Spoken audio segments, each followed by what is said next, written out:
Oi, gente.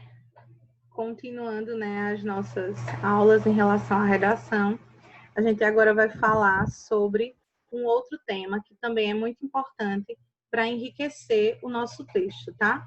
A gente falou na aula anterior de estratégias argumentativas e agora a gente vai falar sobre recursos persuasivos. Então, vamos lá. Né? Na verdade, a ideia de persuadir é a ideia de convencer o outro, convencer o leitor. E a gente sabe que o nosso texto ele é dissertativo argumentativo, ou seja, ele é um texto que precisa explanar, explicar sobre um determinado tema, mas ele também precisa convencer de que aquela maneira que você explanou, aquela ideia que você defendeu está correta. Então, o primeiro tema, o primeiro título aqui que a gente vai falar é sobre a pergunta retórica. A pergunta retórica é um recurso, certo? Muito importante, que ela não precisa de uma resposta imediata. Apesar do autor do texto já saber da resposta, o objetivo é fazer com que essa pergunta provoque uma reflexão no leitor, provoque uma reflexão sobre o que está sendo discutido, né? Então, essa reflexão se faz e o leitor, ele mesmo, tira suas próprias conclusões, tá? Então, é um recurso muito útil, principalmente para a introdução de argumentos. Então, nós temos aí um exemplo.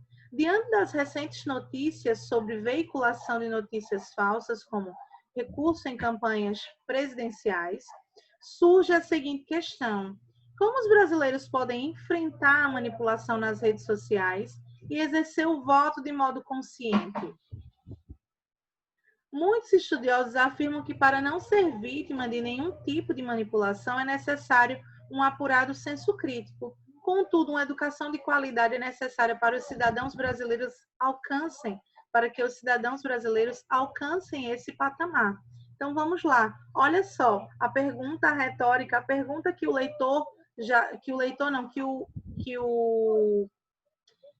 escritor, né, a pessoa que escreveu, o autor do texto, ele já tem uma resposta, né? Mas ele quer instigar, ele quer fazer com que o leitor pense, reflita sobre o assunto, né? Abra a mente para as possibilidades. Outro elemento, certo, muito importante, é o fato histórico, tá?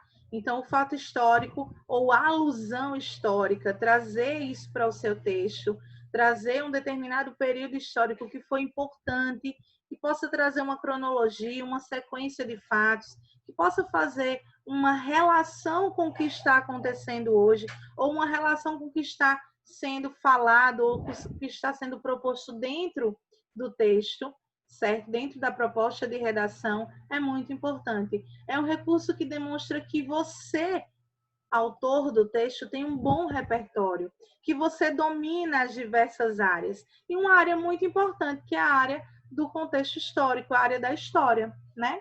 Então, dá uma ideia de credibilidade para o autor do texto.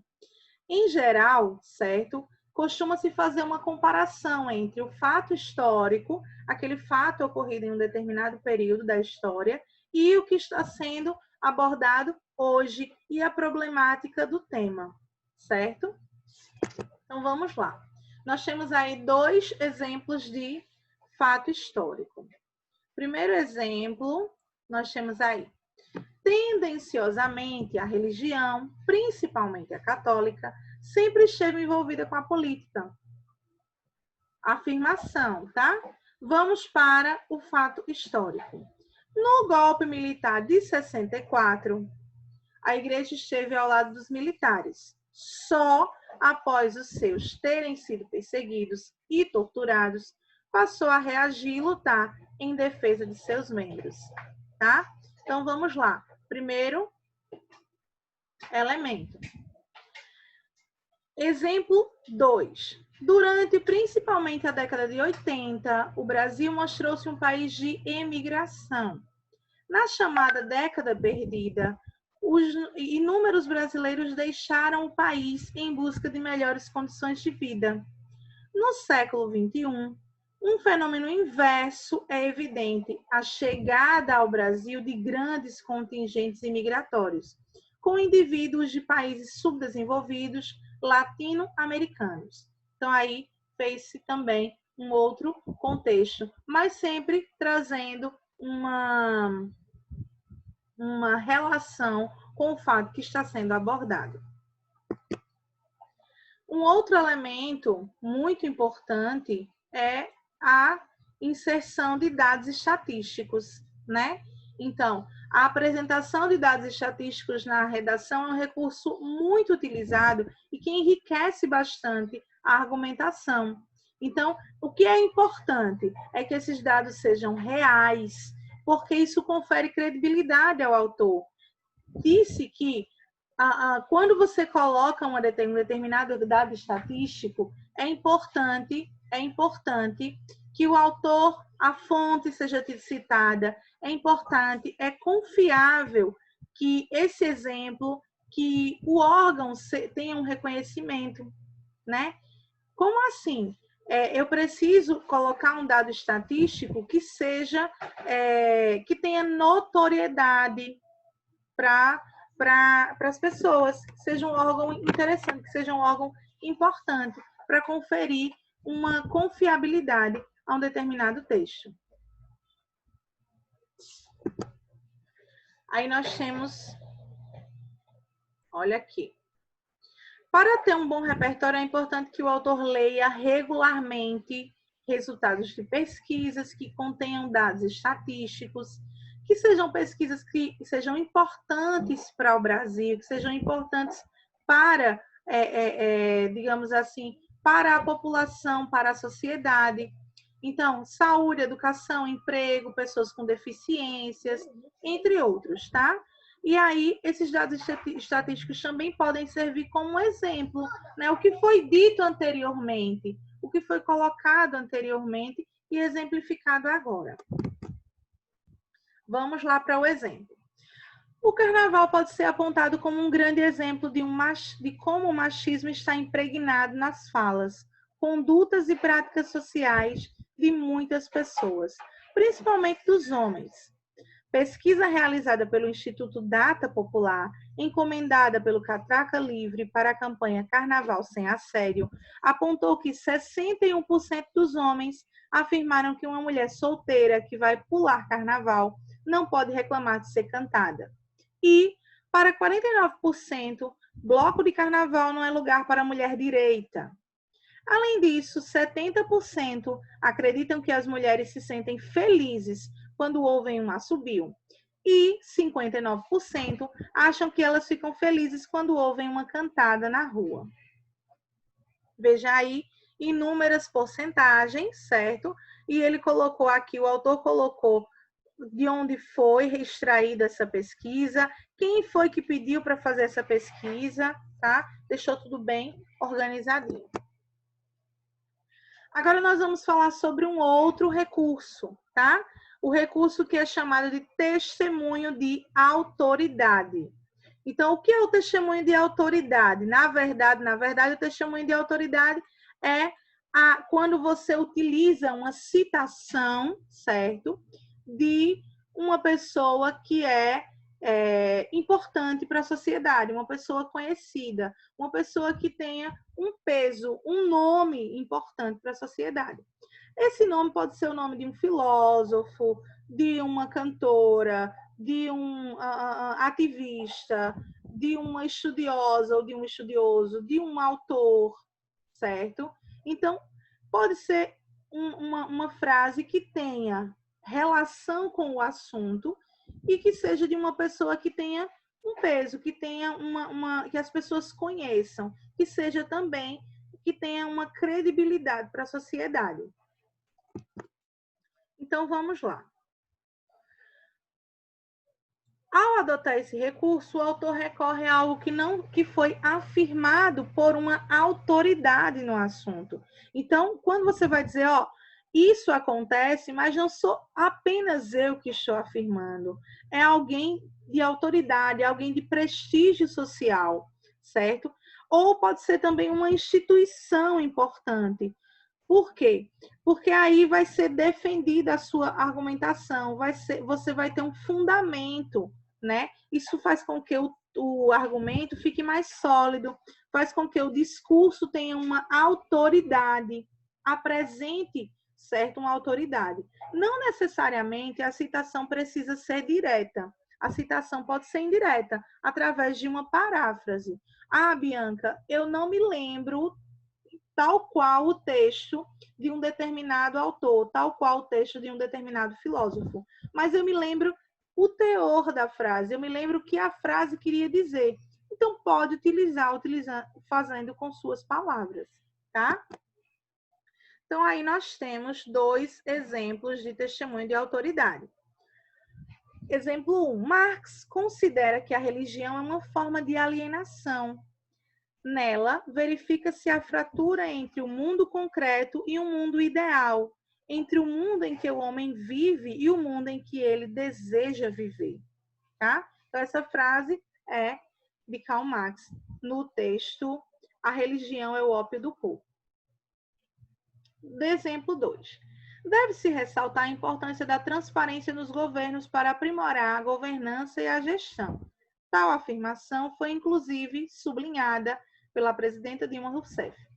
Quanto maior a transparência, maior a possibilidade de que o dinheiro público se destine ao que são os programas necessários. O que a gente pode observar aí?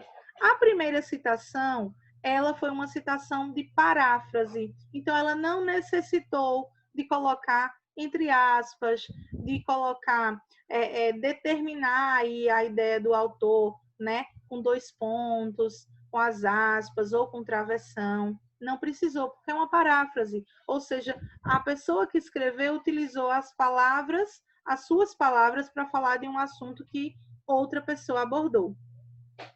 Já no segundo exemplo, existiu aí a ideia da autoria, os 2 pontos, aspas para determinar quem foi que falou e o que foi que falou. Então, quer dizer que essa frase aí foi colocada tal qual o autor disse, tal qual essa autoridade falou.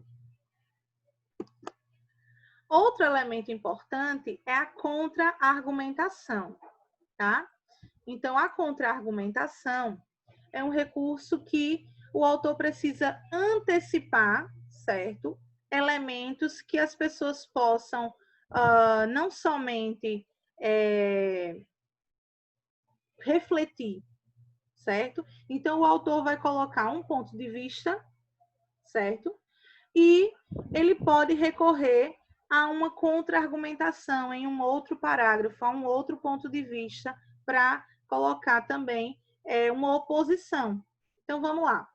Para usá-lo é necessário um bom conhecimento do assunto, pois o autor deve apresentar argumentos a favor desse ponto de vista e deve também colocar outros argumentos contrariando esse ponto de vista. Então, lógico, vão ser em parágrafos diferentes, ideias diferentes, ou seja, contrapondo-se a um mesmo assunto.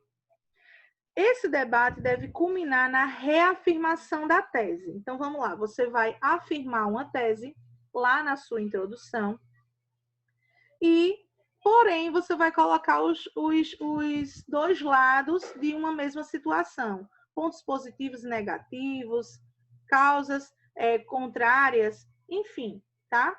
Porém, na conclusão, você vai precisar reafirmar a tese defendida na sua introdução.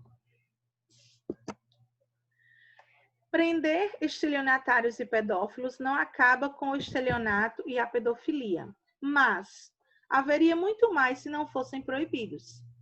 As leis e as proibições não eliminam totalmente os crimes, mas diminuem sua incidência e o número de vítimas. Olha só. Os países que jogaram duro contra as drogas foram as que mais reduziram o número de dependentes e a violência. É assim da China a Cuba, dos Estados Unidos à Suécia. E nenhum país do mundo liberou o tráfico. Então, olha só. Ao mesmo tempo que ele coloca lá uma ideia, né, que não prender não vai exterminar a quantidade não vai exterminar esses criminosos, né? Porém, porém, as leis são importantes.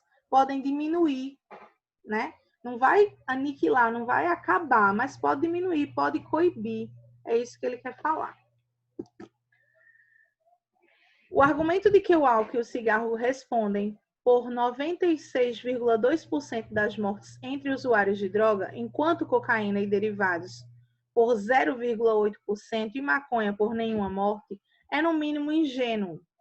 É tanta diferença que para alguém desavisado pareceria sensato colocar na ilegalidade o álcool e o cigarro e legalizar o crack e a maconha. Esses dados escondem a enorme subnotificação de mortes por drogas ilícitas. Com as lícitas, é fácil fazer a ligação do usuário com a doença. Com as ilícitas, não. Então, olha aí outra ideia, né, de contra-argumentação. Ele coloca, primeiramente, expõe dados estatísticos que poderiam alimentar a ideia de que as drogas ilícitas deveriam ser mais legais do que as drogas lícitas, e depois ele refuta, certo? Dizendo que isso daí é um enorme, um esconderijo, certo? É uma insensatez. Para finalizar, mais uma mensagem aí, tá certo? Muito obrigada. Agradecer a arte de atrair coisas boas. Muito obrigada. Até a próxima aula e bons estudos.